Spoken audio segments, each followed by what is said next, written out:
we go back to what we even do here at the VOB Network and the Village of Voices is everything is focused on self-excellence. We're trying to cultivate, enhance, and preserve self-excellence. So self being the first word in that means we're Nothing. looking Yes. internally, right? It's so what are the things that you're doing for self to make sure that you self are brave, you self are confident, you self are sit there and you're in a space of belief, having true self-belief in who you are and what your abilities are and everything else.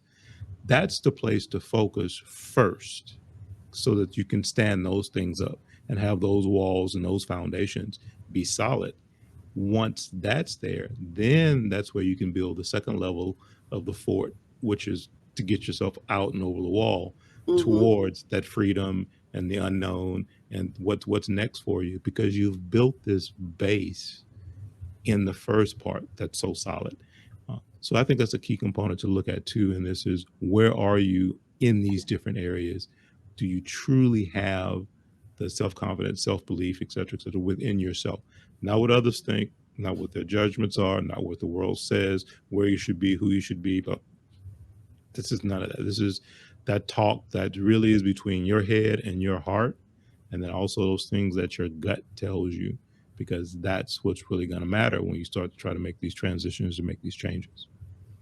And you cannot say self enough. Right. Because a lot of times when we start making changes, or we start to identify things we need to change, it's easier for us to look at how other people have made us feel, or what other people would think, or how the barriers or the obstacles are gonna be because of other people, than to think about ourselves and what we're doing to stop it, and how we're gonna make that happen, how self is gonna make that happen. And I posted something one time about we always say the enemy, and sometimes it's the inner me. Yeah. And so we have to start there, about the way we think, and not always. And so in the Bible is, as a man thinketh, so is he. And so we have to stop talking about what's going to stop us on the outside. And like you say, we have to internalize that thing and think about what we need to do in the process and the foundation and that we need to lay. And I'm hoping that that's the awareness that we're imparting here to our viewers.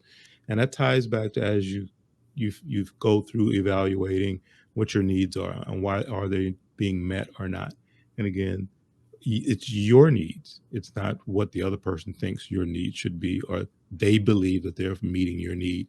Because if it's not, then those are the times when you have to clearly express what it is that you're not receiving, how it makes you feel, and open up and express those feelings. And that's what we won't do a lot of times either, is we won't share. And as I say all the time, we're treating the symptoms a lot, but we actually don't treat the cause of why you're sick to begin with, right? So we're going about each day, we'll do a little of this and a little of that to kind of treat the symptoms, because this is the side effect of what's happening because of the main thing. But we'll still choose just to treat the symptoms associated with it, versus actually working on changing, doing something about the thing that's causing all of these issues, and the problems and the symptoms to begin with. Absolutely.